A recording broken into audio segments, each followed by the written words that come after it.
여러분, 오늘 여러분의 인생을 바꿀 수도 있는 주제를 다뤄보려고 합니다. 바로 놀라운 천재가 되는 비결.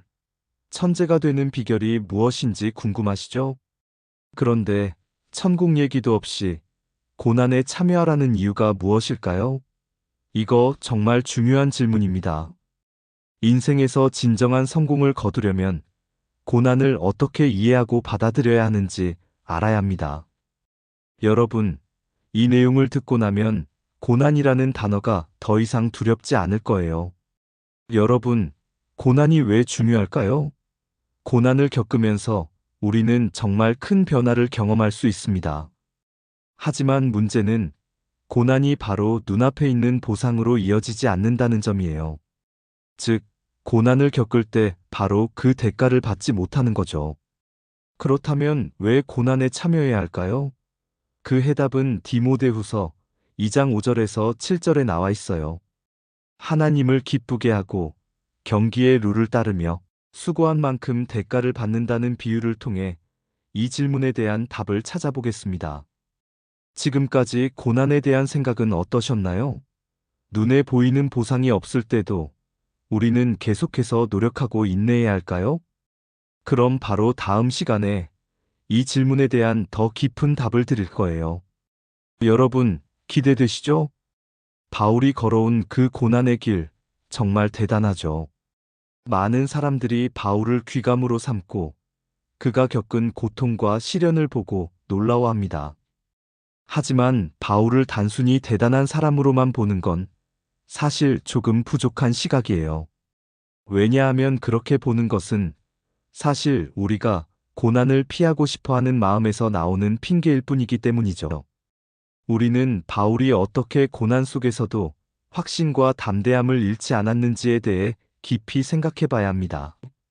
바울이 겪은 시련이 단순히 힘든 일들이 아니라 그 안에서 어떻게 자신을 붙잡고 하나님을 믿고 의지했는지를 이해해야 해요.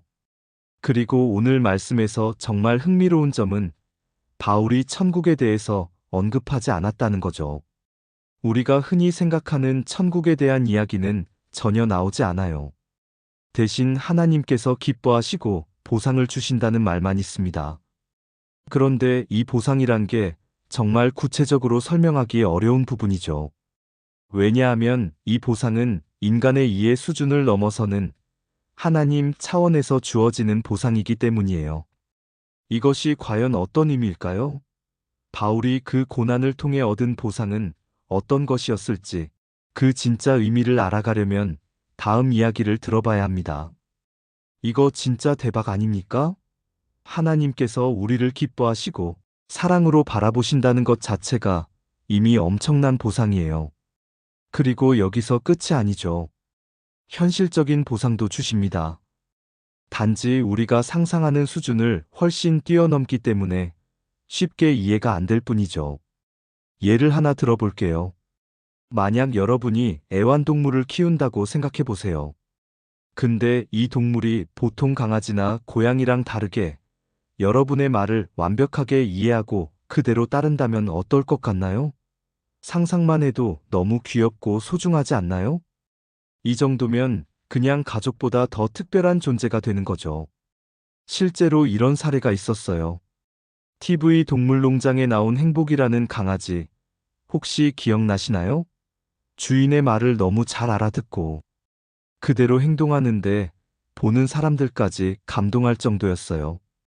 그리고 그 강아지를 향한 주인의 애정도 남달랐죠. 완전히 온 마음을 다해 사랑하고 보살펴 주더라고요. 이걸 하나님과 우리 관계에 대입해보면 어떨까요? 우리가 하나님의 뜻을 따르고 그분의 말씀을 이해하고 살아간다면 하나님께서 우리를 얼마나 귀하게 여기실까요?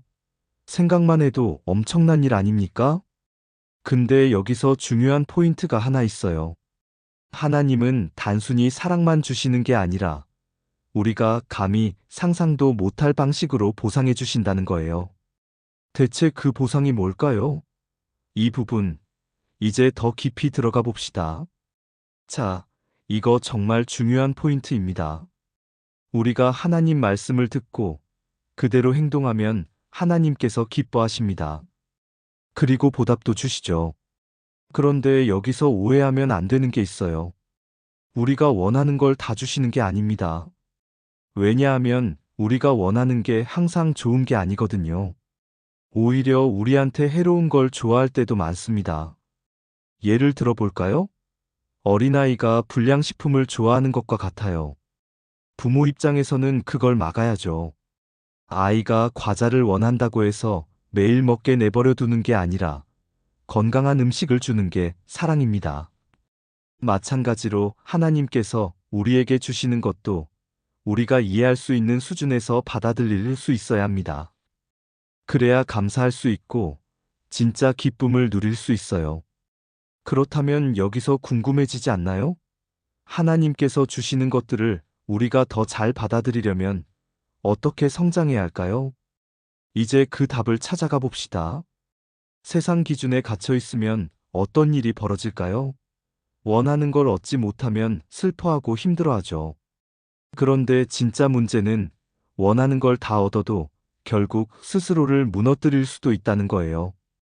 돈을 많이 가지면 행복할 거라고 생각하지만 오히려 그 돈 때문에 파괴되는 경우도 많아요. 그리고 시련과 고난이 찾아오면 하나님이 주신 성장의 기회라는 걸 모르고 불평 만들어 놓죠. 그런데 하나님의 기준은 완전히 다릅니다. 세속적인 기준을 초월한 곳에 있어요. 이걸 이해하기 시작하면 지혜와 통찰력이 깊어져요. 그리고 어느 순간 우리가 진짜 하나님과 동행하고 있다는 걸 깨닫게 됩니다. 결국 세상의 기준을 넘어선 축복을 누리는 게 온전한 자유와 평온의 상태로 가는 길이에요. 그렇다면 우리가 이 자유를 온전히 누리려면 어떤 삶의 태도가 필요할까요?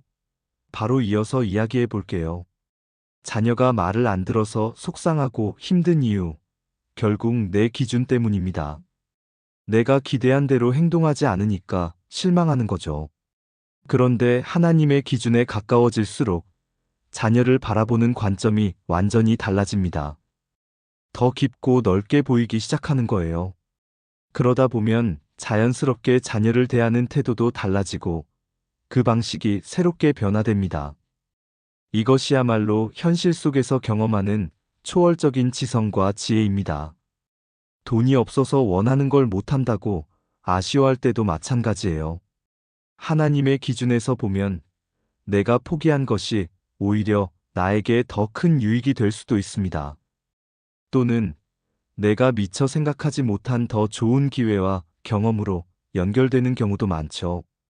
세상의 기준으로 보면 손해 같지만 하나님의 시선에서는 더 나은 길이 열리는 경우가 많습니다.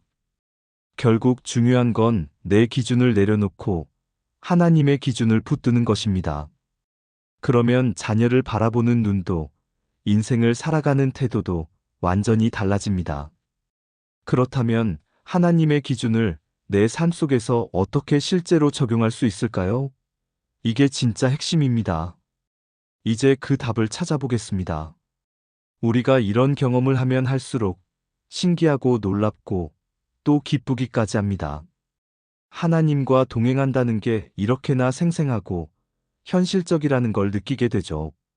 그리고 재미있는 건 주변 사람들은 이런 모습을 보면서 지혜롭다, 총명하다라고 평가하는데 정작 본인은 그렇게 생각하지 않는다는 겁니다.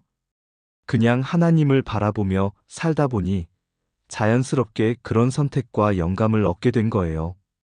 근데 반대로 사람들은 보통 문제가 생기면 어떻게 하죠? 본인 힘으로 해결하려고 했습니다. 고민하고 스트레스 받고 해결책을 찾으려고 머리를 굴리죠.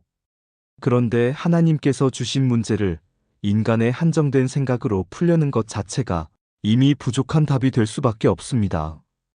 왜냐하면 모든 현실과 상황 자체가 하나님께서 허락하신 것이니까요. 그렇다면 우리가 할 수 있는 건 단 하나. 모든 순간 하나님을 먼저 떠올리고 의지하는 겁니다. 그리고 기도로 나아가는 거죠. 이게 전부이자 최고의 길입니다. 자, 이제 오늘의 말씀을 정리하면서 기도로 마무리하겠습니다. 사랑으로 우리를 보살피시는 하나님, 감사합니다. 오늘도 이렇게 귀한 말씀으로 우리의 길을 밝혀주시니 감사드립니다. 때때로 우리는 우리의 생각과 계획만을 의지하며 살아갑니다. 하나님께서 주신 문제 앞에서도 내 뜻대로 해결하려 했던 저의 모습을 돌아봅니다. 주님, 불쌍히 여겨주시고 저희가 언제나 하나님을 가장 먼저 바라보게 하소서. 어떤 상황에서도, 어떤 선택 앞에서도 나의 뜻보다 하나님의 뜻을 구하는 사람이 되게 하소서.